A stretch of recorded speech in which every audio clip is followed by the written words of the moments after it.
Good morning, good morning, good morning! Diyan sa Pilipinas, magandang umaga po sa inyo dyan. At magandang madaling araw din dito sa Saudi Arabia. Guys, ito po mga kabintot, na po natin ang press briefing ng ating Vice President Sara Duterte. Kahit marami na po mga pagsubok na darating sa kanyang buhay, kahit anuman po ang atake ng government laban sa ating Vice President, nakikita niyo po ang kanyang ngiti na parang siya'y tagumpay sa mga bagay na nangyayari sa kanyang buhay. Hindi mo po siya makitaan ng weakness or hindi mo siya makitaan ng mga bagay na damdamin sa kanyang puso. At ang ginagawa niya po ay yung paglilingkod sa ating bayan at pupunta sa pag-ibig sa Diyos at gayon din po sa pagsunod sa kalooban ng Diyos. Guys, marami pong salamat, no? Atin pong pakinggan ang press briefing ng ating Vice President at ang kanyang mga sagot sa mga media na nagtatanong po sa kanya. Let's go! Let's go!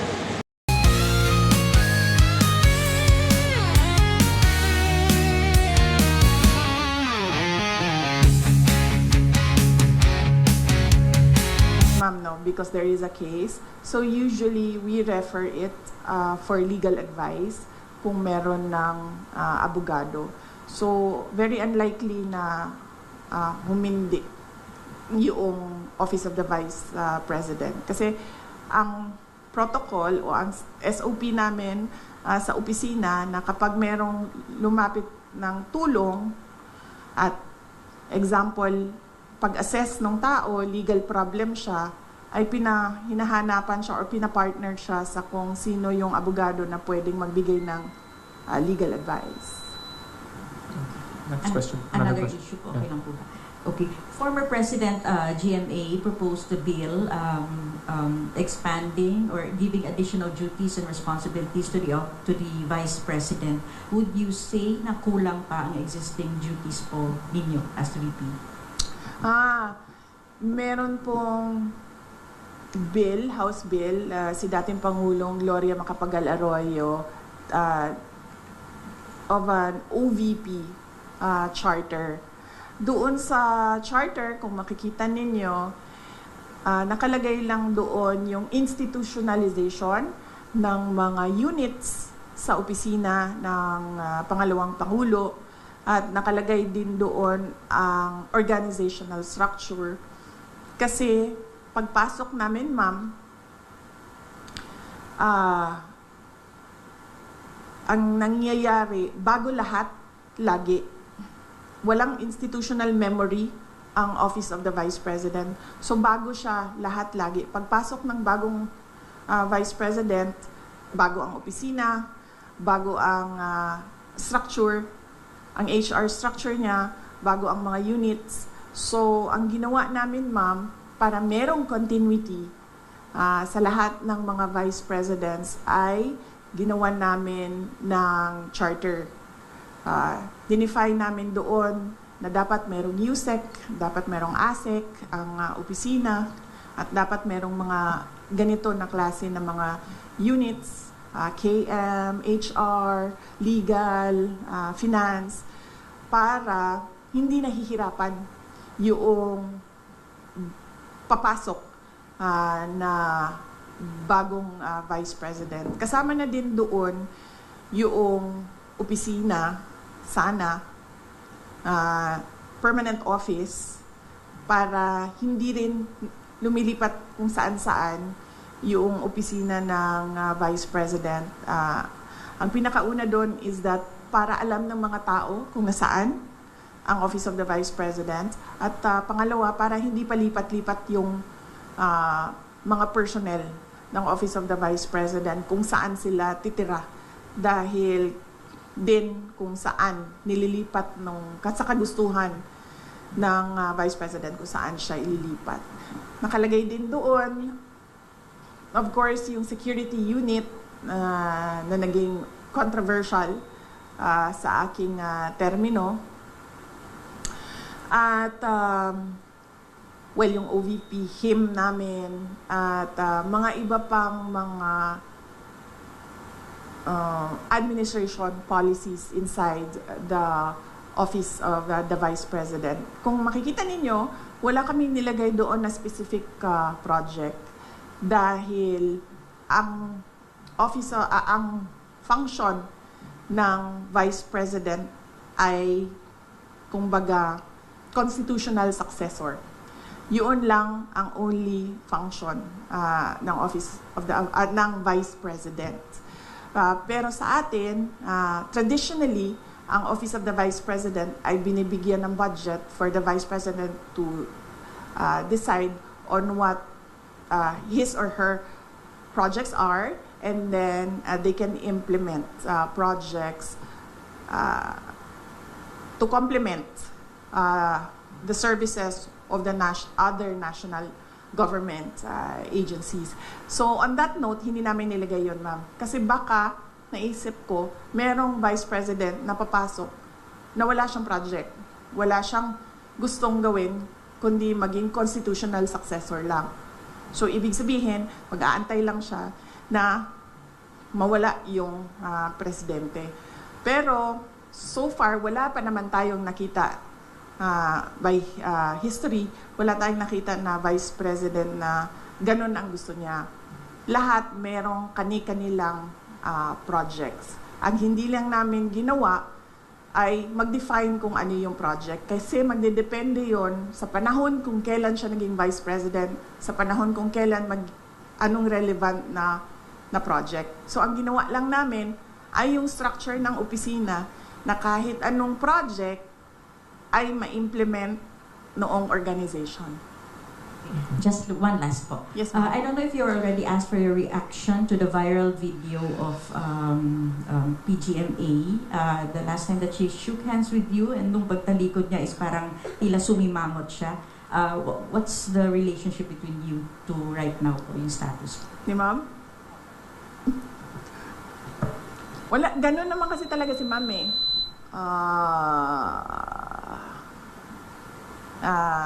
Hindi lang sa akin. Nakita ko na rin siya, ganyan siya sa ibang tao. It's nothing personal. I don't think it's, she's doing it on purpose and she's doing it to express disgust or to express disapproval sa isang tao. It's not the first time she's done that. We have Ms. Camille Samonte again, then last two questions. Ma'am, just wanna get your reaction kasi po dun sa House, binawasan po nila yung OVP budget. Ano po yung tugon nito? Kasi may mga ilang kongresista rin po na naghayag po na dapat daw pong bawasan itong budget dahil pilit nyo raw, ilang beses nyo raw po na ini-snub yung kanilang pagdinig.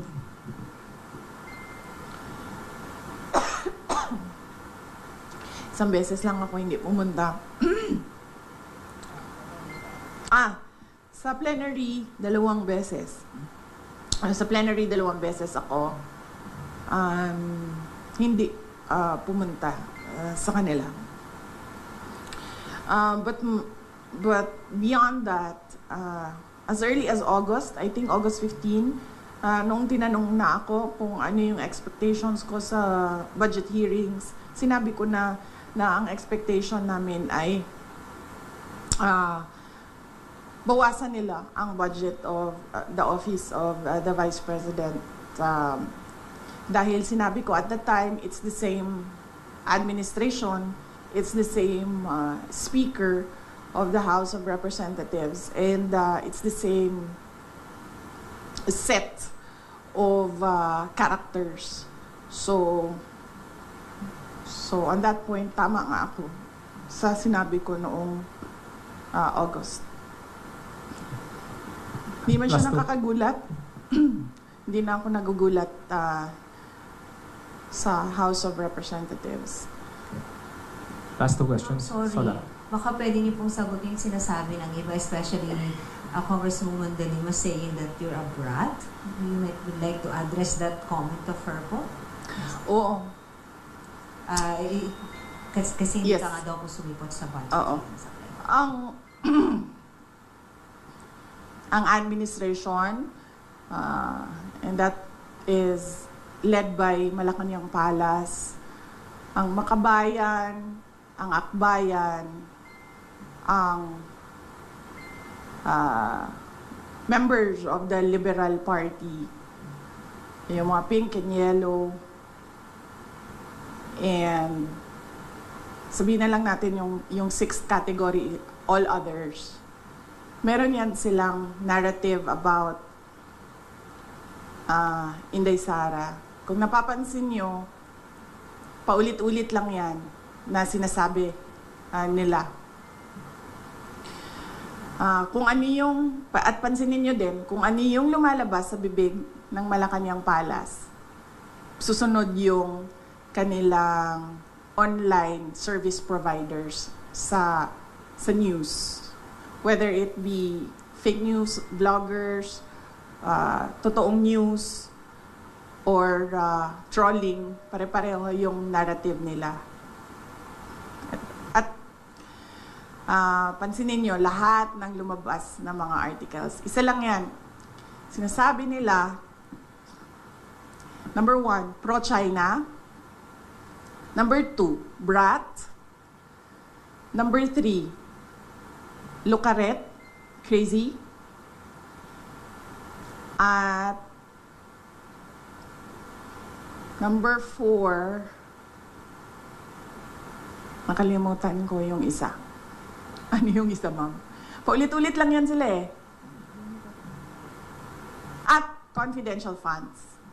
Ilustay. Yan. Pro-China, brat, Luka-Luka, at confidential funds. 4 lang yan. Pansinin nyo, inuulit-ulit nila yan. Hoping siguro na one of those will stick sa image or sa reputation para makasira sa akin. So, hindi ako nagtataka na magsasabi ng ganyan si Leila de Lima. Yung word na brat, ginagamit nila lagi yan. And more than that, hindi naman kasi parent ang House of Representatives for them to say kailangan disiplinahin ang Vice President. Dahil sa totoo lang, ang tawag nga natin sa kanila mga buaya, di ba? Ganun yung general perception for all members of the House of Representatives. So wala silang moral ascendancy over the office of the Vice President. But going back, that's a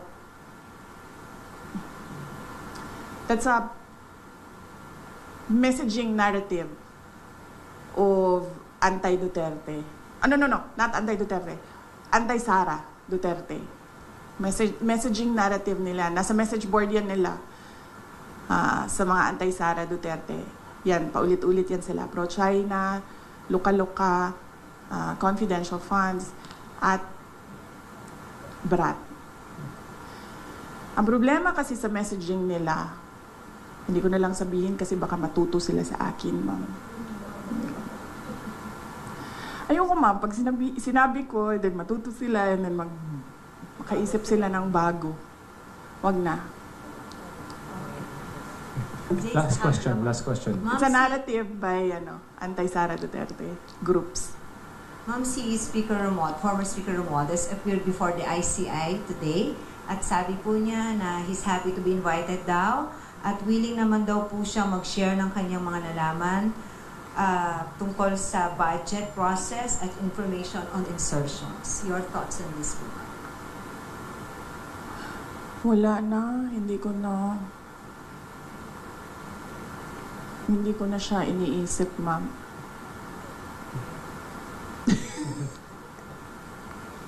Wala akong comment, ma'am, sa kanyang pag-attend Sa ICI.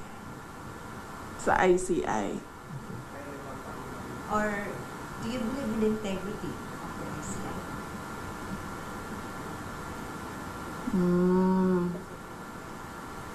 Sinabi ko na yan, diba? Na ang ginawa lang kasi ng Pangulo noong tinamaan siya nung sarili niyang speech na mahiya naman kayo at nagalit yung mga tao, ang ginawa lang niya ay magpalit ng House Speaker at ng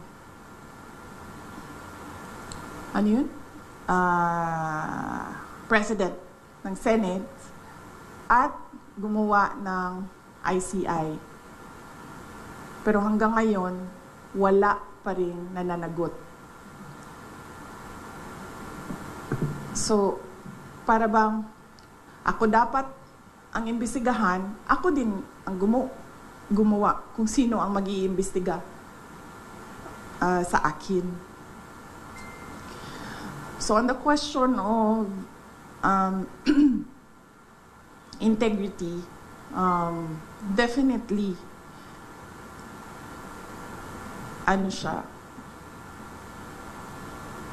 hindi siya reliable dahil ang Pangulo din ang gumawa. And again, going back to Mr. Bilyonaryo, bakit bilyonaryo yung pangalan ng ninyo? Meron ba kayong mga billion dyan sa kumpanya ninyo? Ganyan. Sabi ni Mr. Bilyonaryo, ano yung sabi mo, sir? Controlling the narrative. Yes, controlling the narrative. Okay. So, thank you. That wrap up our personal... Pinagbiyahe mo ako ng ganito kalayo, Mr. Kahinhinan, tapos i-wrap up mo lang ako ng... Okay, ma'am. Next question. Ito si Mr. Kahinhinan, ha? Ma'am, thank you for accommodating for more of our questions. In relation doon nga sa corruption issue, marami pong mga negosyante ang nag-express ng kanilang concern because maaring nakakaapekto nga raw ito sa image ng Pilipinas at yung trust confidence ng investors. Ano po yung masasabi nyo dito? Dahil eventually, of course, it will affect the economy. Yes, ma'am. Totoo yan. Even before this corruption scandal, one of the, we can say siguro, top 3 reasons why investors do not put their money in the Philippines is because of corruption. At that time, 'di ba, ang reklamo lagi ng mga investors, mahirap kumuha ng mga dokumento, permits, o kung ano man yung mga kailangan pa nila para mag-invest dito sa Pilipinas. Dahil ang dami daw humihingi. Bawat opisina, up to the barangay level, from top to bottom, merong humihingi. Yan din ang isa sa mga rason kung bakit tayo naunahan, 'di ba, nung ibang mga kapitbahay natin dito sa Southeast Asia. At yan din yung rason, isa sa mga rason ng mga investors kung bakit sila pumupunta na lang doon sa Thailand or pumupunta sa Vietnam. At meron na ngayon, marami pumupunta sa Bangladesh because nakakaapekto yung corruption sa competitiveness ng isang bansa. Yung corruption complaint ng foreign investors and even domestic investors, hindi yan ngayon lang. Malamang kung noon ang nangyari, kung noon napapaisip pa ang investors na sige, tingnan natin ang Pilipinas. Ngayon, after the corruption scandal of the administration, hindi na sila at all naglalagay or nag-shortlist ng Pilipinas. Siguro automatic na yun na let's not think about or include the Philippines. Kung dati pinag-iisipan pa tayo ng mga investors, ngayon hindi na. Pero yung corruption na yan, nandyan na yan. Complaint na yan ng mga investors dati pa. At bakit ko alam? Dahil naging mayor din ako. Nung mayor ako ng Davao City, syempre, ang gusto namin na pumasok na pera sa Davao City ay yung galing sa labas, di ba? Whether it be from Visayas or other parts of Mindanao or from Luzon or from other parts of the globe, gusto namin pumasok siya sa Davao City.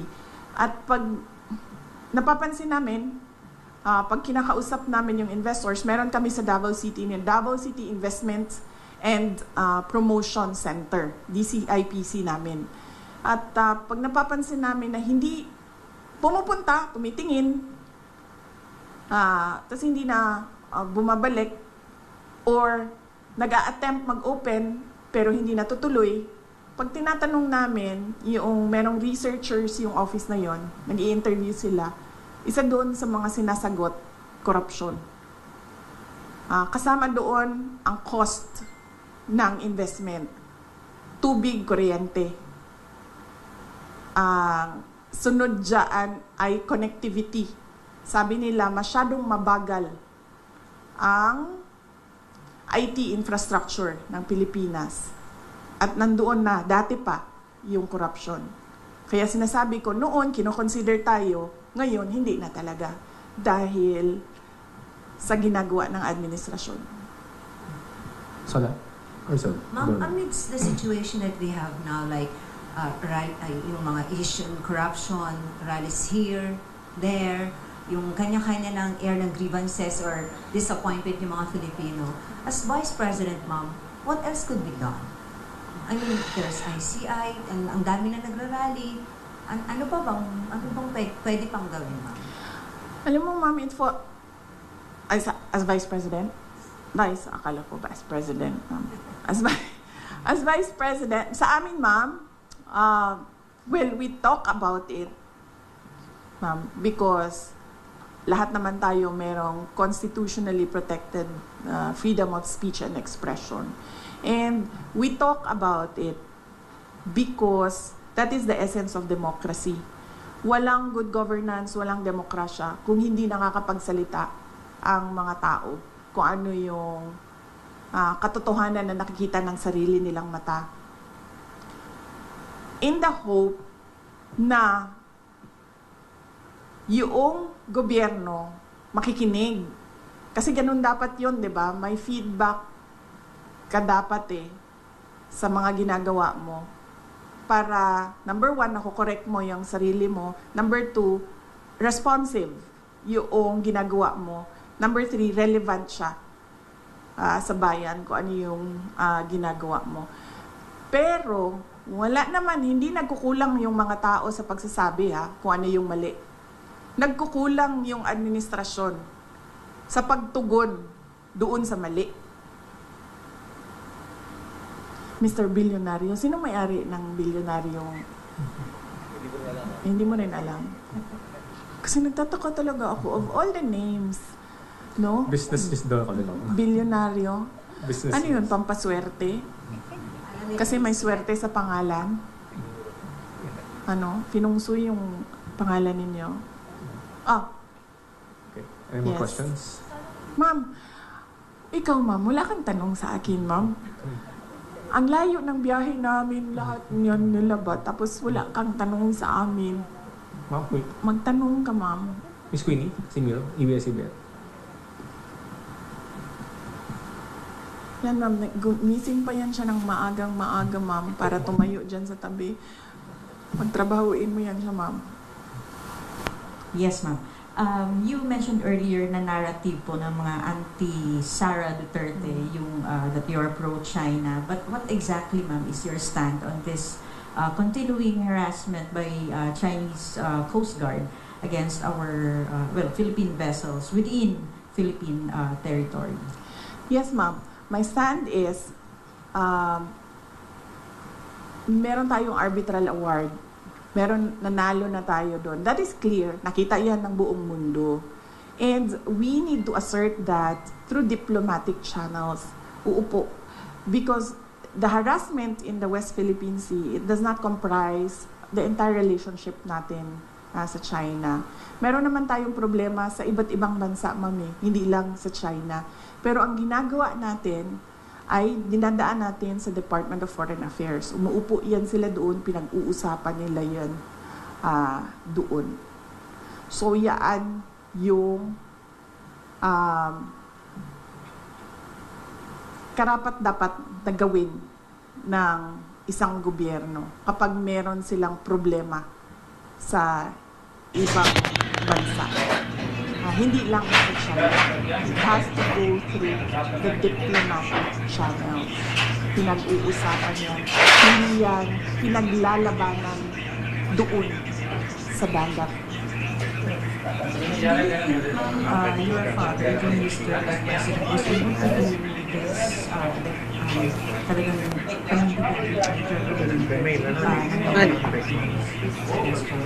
Hindi ko alam, ma'am, kung ano ang records ng Department of Foreign Affairs at the time of the term of President Rodrigo Duterte from 2016 to 2020. There should be some sort of records there kung ano na ang nagawa ng DFA para umupo with the People's Republic of China with regard to this arbitral award.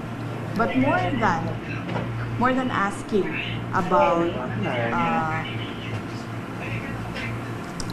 kung ano ang ginawa ni dating Pangulong Rodrigo Duterte is asking kung ano ang ginawa ng present administration about that arbitral award. And push in for that decision. Ma'am, there's a question from one of the members they read the Times. Ma'am, your comment daw po sa pagbansag ng pakawala ni si Congressman Kiko Calzada of Cavite, especially her Swedish antics last week. Hindi ko. Okay, number one, kilala ko si Congressman Kiko Barzaga because of the campaign in Cavite in 2022 dahil unity siya. Ang pagkakaalam ko, ang mga magulang niya hindi sila for the unity. Ang maalala ko, yung mga magulang niya, Sara Uti. Pero si Congressman Kiko Barzaga was for the unity.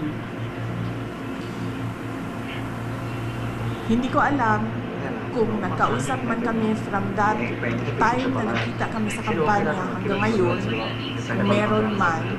Pero ang muling maalala ko na nagkausap kami is doon sa rally ng unity sa kanila, sa Dasmariñas, Cavite. Hindi ko pakawala si Kiko Barzaga.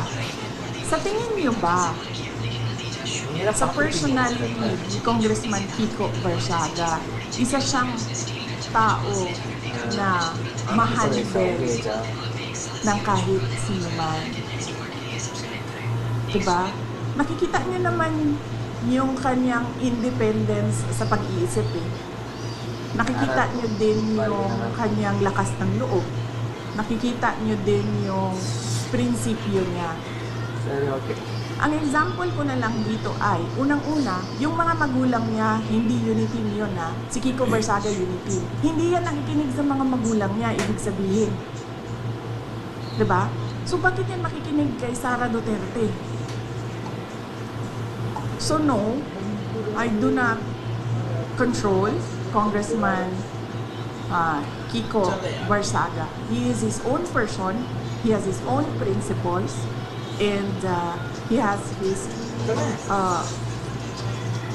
own free will. And there is nothing wrong at all with what he is doing. Because as I said, tayong lahat, we are covered by the freedom of speech and expression.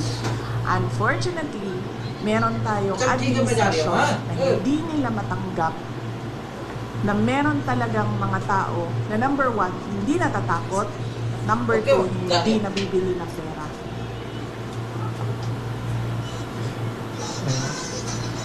Sir? Nag-uwi tayo po, Philippines Parliament.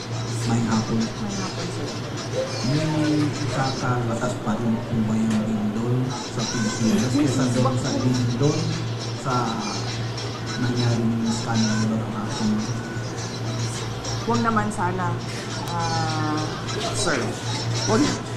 Pinagdadasal natin sa Diyos na wala na mangyayari na malalakas na lindol sa Pilipinas.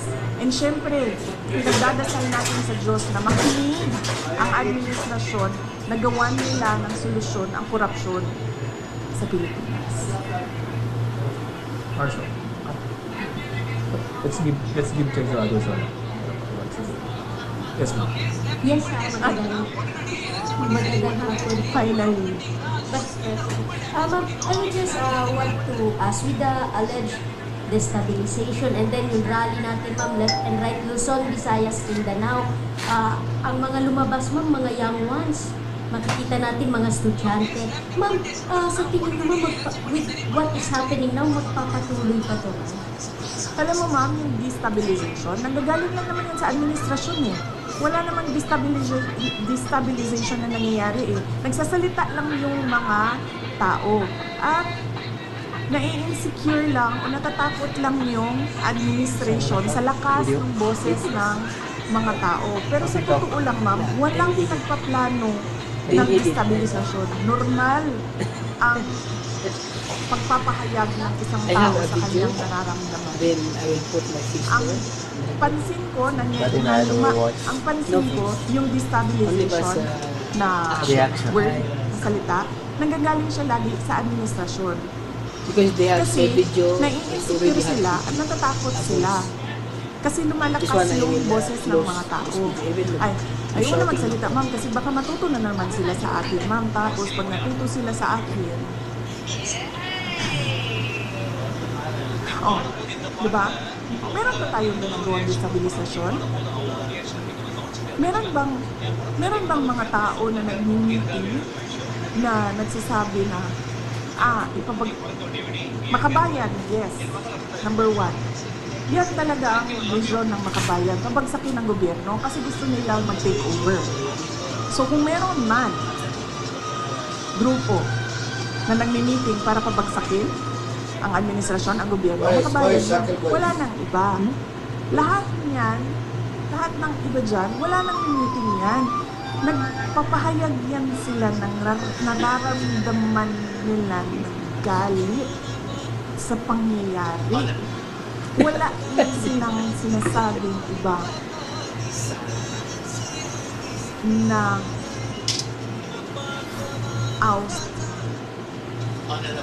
or ang bang tawag dyan, paggawa ng Example isa. masama sa presidente o panggulo sa gobyerno. Wala. Nagsasalita lang yan lahat ng mga tao ng kanilang nagsasabi lang sila sa galit nila. Tayo pala. Sama na ako din, ma'am. Nagsasabi lang man kami. Tayo sa galit natin. Last question. Okay, final on my end. Vice President, ang init ngayon ng flood control din. Kung halos Luzon, Visayas, and Mindanao din gusto nilang ipa-check, no? Sa tingin nyo, aside from the flood control, ano pa ang mga dapat sigurong tingnan o i-check aside from these flood controls? Okay?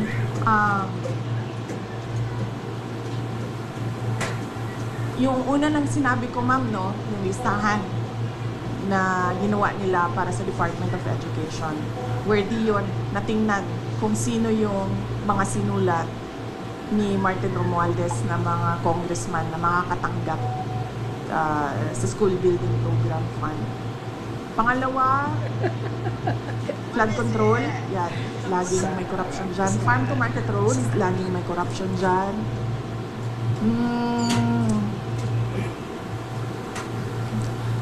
Yung pagsira ng highway, ma'am, bagong highway sirain, tapos sementohin natin ulit. Anong tawag dun sa ganun?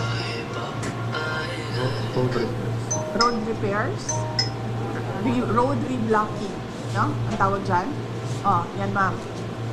Nakikita ko yan lagi, ma'am. Sa highways, kahit sa Mindanao, non-stop. Every year. Sirain, ayusin, sirain. Yan. Last question. Person. Kasama sa pagpapahiring tayo ng galing, ilang grupo ng panawagan ay Marcos resign. Do you share the same sentiment? No, ma'am. I never said Marcos resign. Ang sinabi ko, ma'am, unang-una, magpa-drug test siya. May challenge na siya galing kay Attorney Vic Rodriguez. That is a hanging open challenge na hanggang ngayon ayaw gawin. Na sinasabi ko, that is a betrayal of public trust because when you are president or vice president, you consecrate yourself to the service of others.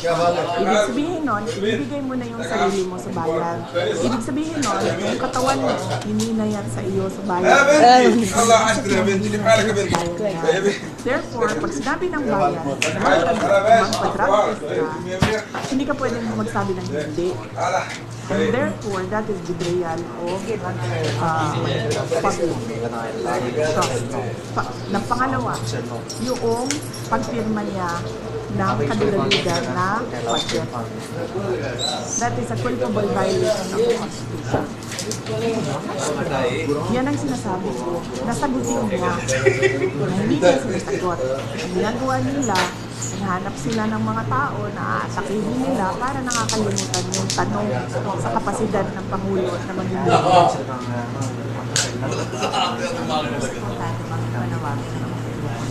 Never ask him to resign. That is a pointless call, ah. Hindi magre-resign yan. Nakita niyo ba yung tatay? Ilang taon yun? Ilang years yun? 20 years? Oh, that is a pointless call, ah. Tingnan niyo yung BNC niya. Ayaw yan umalis ng pwesto. So, Marcos resign is a pointless call. That is why I am asking him to do his job. Of which, of course, alam na natin lahat na hindi niya ginagawa.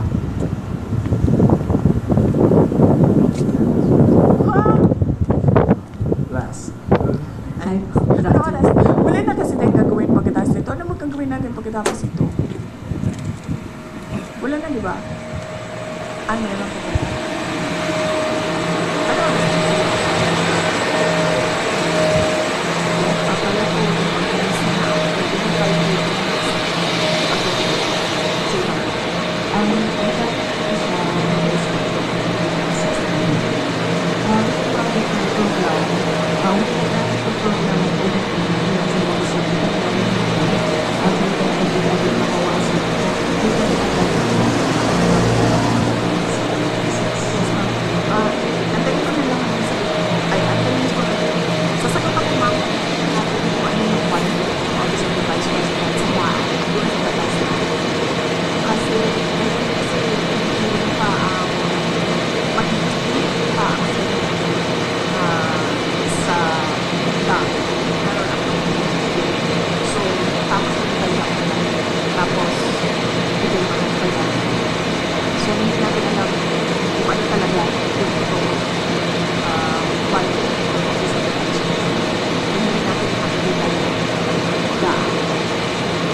kaunti lang po yung ating views. Hindi ako po natitinag sa bagay na yan dahil hindi po views ang aking hinahanap, kundi po ako po ay nagsasalita para sa ating bayan. At ito po ay nagustuhan niyo po yung aking pag-vlog at tinapos niyo po yung video na ito, mag-iwan po kayo ng bakas dyan or mag-comment po kayo kung meron po kayong nais i-comment. At ngayon din po na huwag niyo po kalimutan na kayo po ay mag-subscribe sa aking channel upang kayo po ay mag-support sa akin. Salamat po sa inyong pagsuporta sa akin, sa mga aking mga subscriber. Maraming pong salamat sa inyong pagsuporta at hindi niyo po ako iniwan sa mga pangyayari ito.